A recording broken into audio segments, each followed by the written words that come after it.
fighting on a week's notice at UFC Vegas 81 this coming weekend. My man out of Philadelphia, Andre Petroski. Andre, happy fight week, dog. How you doing?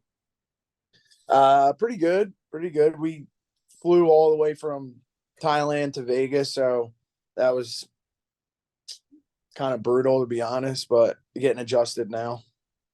So before I'll ask you about Thailand and everything else, but before we get into that, why do you take this fight? How'd this happen? Because, 8 days ago, you didn't have this fight, and then I see it posted, announced. So how'd this come to be, man? Well, first and foremost, the UFC needed me. They said we need my Petroski. Right. No one else would take it. Obviously, Barry Alt pulled out, had an injury. Yeah, so first and foremost, UFC needed me.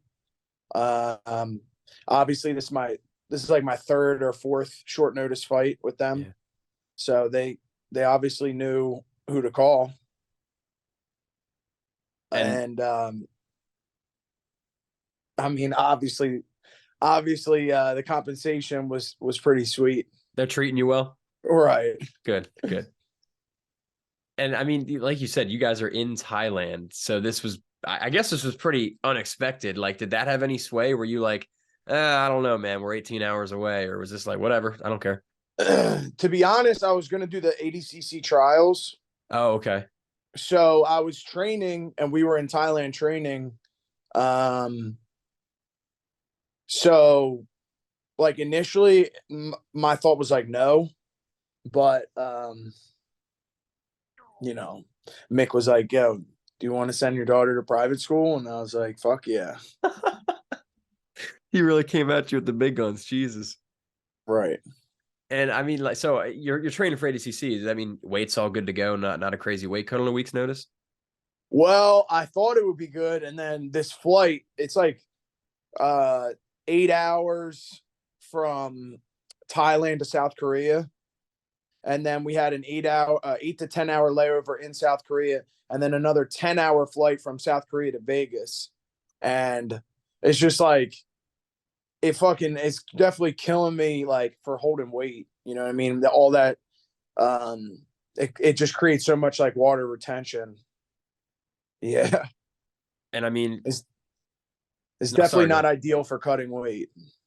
Yeah, everybody every fighter I talk to who's doing the long flights and all that, they always say it's just an added layer of hell on top of that. So I hope the cut goes clean, man. I know that shit's no fun. And your opponent, Michel Pereira, this is his, step up to middleweight after missing weight a few times at welterweight. So he knows something about a rough weight cut. But what are your thoughts on him, man? This is a crazy matchup. Yeah, I mean, he's wild. He's unconventional. He's got cardio issues, which I like to see in my opponent. I think it's a good matchup. It's an exciting matchup. Certainly like a recipe for like a wild first round. Yeah, man. Because sure. Obviously I'm good in the first round. He's good in the first round. So it'll be exciting to see. And I mean, like, how do you plan to deal with, like, I don't know, you watch the Tristan Connolly fight and other fights, he literally will backflip into your guard or over your guard. Like, how do you deal with that, like you said, unconventional style? Yeah, I mean, the way I see it is, it's like, good, yeah, do that. Like, you want to do backflips, go ahead. Like, you're only getting yourself more tired, And a lot of people, looking at this fight, Michel is known for his, I don't know what you call it, elite striking or unconventional, unique striking, whatever you want to say. You're known as the best grappler in the middleweight division of the UFC. So when those two styles come together, like, how do you kind of see this fight going down? It's not to say that you can't hang with him on the feet, but do you plan to? Yeah, I mean, I think it's a great matchup for me. All things considered, even though it's on super short notice, like it's a really good matchup. He does have a black belt in jiu-jitsu, but so did Mearshart and Turman and a lot of the other guys that I fought. Right. And I think that's to my advantage because sometimes when you get these guys that are black belts, it's like they like to engage on the ground, which is what I want. And did you two like exchange any words in DMs or anything? Did he hit you up at all after taking the fight on short notice? Nah, he was at the PI today, but nah, nothing. How do you guys size up? What are you thinking? I mean, he looked like he was dying, to be honest. Just from the cut? Yeah, he had a sauna suit on the treadmill, and it's Tuesday. Is that like a concern of yours at all? Him potentially having issues last minute, because we have seen it before. I hope he doesn't make weight. You'll still take the fight. Just take that purse. Yeah, 20%. It's about the money, yo. I love it. I love it. For And sure. I know you're not a huge, prediction guy, but the people on Cage Side Press like to hear. So do you got a prediction for me? First round finish. Yeah. Yeah.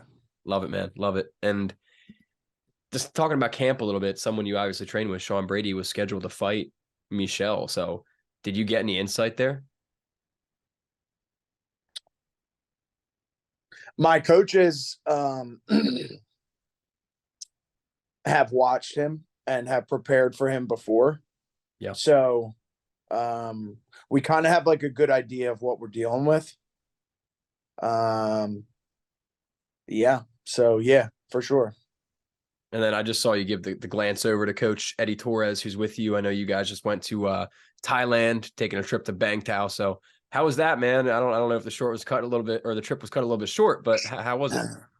Yeah, it was awesome. We were supposed to go for 2 weeks. We ended up staying for like 10 days. Yeah, and like good thing we did. We were gonna leave on Tuesday and get here on Wednesday, but we ended up leaving on Sunday to get here Monday, and I think that ended up being like a really good decision, just because it's such a huge time difference and such a big travel that it is taking a lot to get adjusted to. But yeah, dude, Thailand was incredible. Like an incredible place. Certainly somewhere I want to go back to. A great place to train. Bang Tao is like beautiful. There's like 4 sections. It's like a huge like lot. It's all like open and outdoor. It's really incredible. The Hickman brothers are doing like a really good job over there. They got the place packed, classes all day long, and the weather's just like amazing. Oh, dude, Thailand's beautiful, man. I was jealous. The pictures you guys posted looked awesome.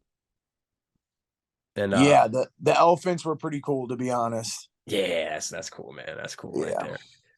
And teammate Joe Pfeiffer put a man to sleep last weekend. I don't know what the deal with the tap was, but doesn't matter. Got the dub. Pfeiffer puts you guys being Webb, Taino, and Marquez 24-3 in the UFC. I mean, that's one of the best records of any gym out there. So you have an opportunity to be the 25th win.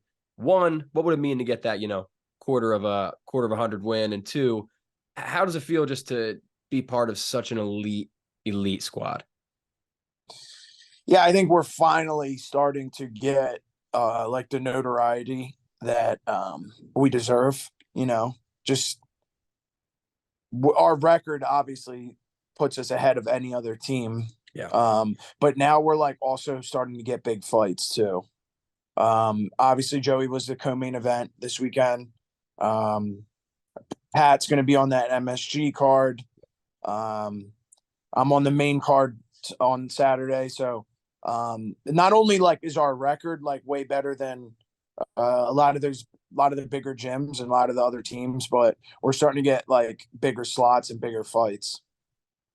Yeah, it's just, we've been talking about this for like over a year now, but it's time to bring a fucking card to Philly, man. Like I don't get it. Now they're saying Atlantic City's not happening in December or anything. So you think that's a possibility for 2024? Yeah. So I heard Atlantic City is just getting pushed back. Yeah. I'm not sure. I don't think it's obviously not going to happen this year, but I think it's just getting pushed back a couple months. So hopefully they come to AC, but I think things are happening in Philly. Obviously there's been a change in the commissioner, and that's been like a concern with the UFC for a long time now. Mm-hmm. Like their relationship kind of was like holding up this event in Philadelphia. But I know big things are happening in Philly for sure. There's definitely going to be some other big events happening in Philly, and hopefully the UFC follows. Yeah, man, it's time, dude. I would love it. And I know you're there with Eddie Torres right now. Who else is coming to the corner? Are John and Jonathan both coming out? So Jonathan definitely will. I think John is going to come out, and I also have my teammate Billy Janzer. No, Billy's with you guys too. Yeah. Yeah, I know he went to. Oh, that Billy's literally right next to you. What's up, Billy? What's up, man? He's been dying for the past 3 days. Why are you dying? What's wrong? Things from the ice cubes in Thailand. Oh, like sick. Yeah. Oh, shit. Sorry, Yeah. bro. That is no fun. But yeah, people, if you're watching Billy Janzer, check him out on Instagram. He trains with these guys and also an animal. And then Andre, I asked you this a media day after 288. Or I don't what car 292. I'll ask you again right now. 6 in a row, Michel Pereira. You're ranked in middleweight after this fight, right? Well, I guess not necessarily, just because he's not. I don't think he's ranked at middleweight. He's not, because he's moving up, but I mean, you'll have the biggest win streak. I believe the biggest win streak, and yeah. Yeah. Well, I don't think the ranking is as matters as much as the fact that like they're going to have to give me someone in the top 15, which that's what matters, honestly. I mean, yeah, I guess if you don't get the rank, you will get the ranked fight next, which is right. You know, and I know you talked about Bo Nickel, and I guess I don't need to ask you more about him. Are there any other names in like that? Oh, he's not ranked, but are there any names in that top 15 that you're interested in? It doesn't have to be like shade thrown, just a good fight that you would like to have. Yeah, for sure. Oh, We talk after this fight for sure. you can save it for the mic. That's fine. Yeah, we'll save it. But well, yeah, no, there's definitely a lot of guys in the top 15. There's quite a few. Now, just you don't have to give me the name right now, but tell me this: is there like a specific person you're thinking of, or just a handful? You mean outside of Bo Nickel? Yeah, outside of Bo Nickel, yeah. There's a few, not a specific person, not that I can think of, but there's a couple. Plenty of good fights there, and like I said, yeah. we'll hear it after the big win. And I know you weren't necessarily planning to get back in there this quickly, but you are. So I assume this is it for 2024 or 2023. If it is, how do you envision 2024 going? Like, if it goes exactly how you would like it to go, what does that look like? Just want to get like I want to stay active. You know what I mean? That's always been my thing. I always do better when I'm active. So I want to stay busy. The UFC does a pretty good job of giving me a lot of opportunities. So I'm grateful for that, and I hope they continue to do that. Yeah, and with grappling too. I think Fury's December. Yeah, December 25th or something. Or no, not December 25th, but something around there. Yeah. So that would be good. That would be perfect. And I don't know if do you guys watch Contender Series at all? You watched that tonight? I did not see it tonight, but I know that it did happen tonight. So it was the last episode of the season, and I think this is a fitting question just because, I'm in the Philadelphia MMA scene. I like to interview a lot of the up-and-coming fighters. So I want to ask you, or hell, Eddie, Billy, whoever wants to answer this. This time next year, name some prospects that you think are going to be in Contender Series from Philly. In Philly? Or from Philly? From Philly. Oh, yeah. We got Manny Morales, up and coming. Igor, Ukrainian kid. He's 4-0. He's at 170. He's the kid that got his car stolen. Oh, yeah. Damn. Yeah. We got a bunch of studs. Ito. Cruz is a monster. Babulaidze from Georgia. He just won that Ring of Combat belt at 170. Cruz. Yeah. He's at 45. He just won the belt. Was that for a belt? Yeah. For Ring of Combat also. Yeah, dude. Those guys are all just killers. Like, really just could be on the cusp at any time of getting signed. And last thing for me, man, obviously you have a lot of fighting career ahead of you and a bright future in the sport of the UFC or in the promotion of the UFC. But something else you've been keeping busy with, dude, is commentating Cage Fury, and you're doing a great job with it. Is that something you really have like a passion for? Like, how's the Cage Fury experience been? Yeah, I love it. I've always been a student of the sport, and if I can offer any insight, even better. It's a good job, you know. Mr. Haydak takes care of me pretty well, so I like it. Yeah. And is that something you could see a future in for yourself after fighting commentary, maybe for like UFC or something? Yeah, absolutely. Yeah. Any interest in like coaching ever? Because I don't know. We talked about before. You're doing a seminar next weekend after the fight. So, is that a potential for you? I like teaching. I like sometimes teaching's great depending on who the student is. Yeah, I do. It is a very rewarding job, coaching, teaching. Right now, I just don't have any interest in owning a gym. It just seems like obviously all my friends own gyms. Yeah. My coach, my teammates own gyms, so it's like I see some of the headaches that they have to deal with, and I'm like, yeah, that doesn't interest me at all right now. I'm really happy with the amount that I have on my plate right now. Obviously, I don't have to work anymore, so I got my daughter and the gym and the commentating, and I'm really happy with that at the moment. Um, but maybe one day, what am I going to do? Open a gym and then compete with my coaches and my teammates? It just doesn't interest me, to be honest. I didn't even think about, yeah, because if you coach, you kind of have to open a gym, and I don't know. Yeah. You already got three-headed monster in Philadelphia. Yeah, and then I would feel bad when all the students from my coach's gyms left and came to my gym, and would be like, it just wouldn't be right. Oh God, I'm not talking anymore. You're gonna get me in trouble, Andre Petroski. Well, Andre, before I get you out of here, bro, anything you'd like to say to all your fans, man? A lot of attention on you for this fight with a week's notice. So if so, the mic is yours, brother. Yeah, tune in on Saturday. I think we are 2 fights from the co-main event. I think we're the fourth to last fight, so it's a good spot on the card, main card fight, and definitely one that's going to guarantee some fireworks. So definitely tune in. October 14th, ESPN Plus. Andre Petroski is going to catch Michel Pereira midair during a backflip, slam him on his head, knock him out, and then choke him out on top of it. Heard it here first. Andre Petroski, thank you so much, my man. Can't wait for 6 in a row, brother. Appreciate it, bro.